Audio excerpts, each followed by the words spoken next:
AITA for cutting a neighbor's tree that I thought was dead, and it belonged to their wife's memory garden.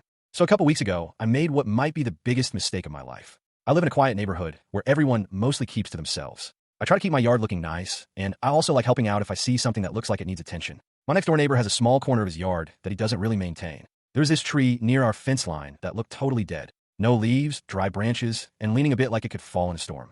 I honestly thought it was a hazard. I even asked a buddy of mine who works in landscaping, and he said from a distance it looked gone too. So one Saturday, while I was already working outside, I decided to just take care of it. I cut the tree down and stacked the wood neatly by his shed. I figured he'd either thank me for getting rid of it, or at least not mine since it looked like nothing more than a rotting stick. The next morning, he came over furious. He asked me if I'd cut down his wife's tree. I was totally confused at first. He explained that the tree was part of a little memory garden he had planted for his late wife, who passed away a few years ago. Apparently, it was a special variety that blooms really late in the season, and he had been nursing it carefully for years. I felt my stomach drop. I had no idea. I apologized right away and tried to explain that I genuinely thought I was helping. He told me I had no right to touch anything in his yard no matter what I thought. He said I destroyed the one living thing his wife had planted before she got sick. Since then, he barely looks at me. I even offered to pay for a new tree or hire someone to landscape the whole corner for him.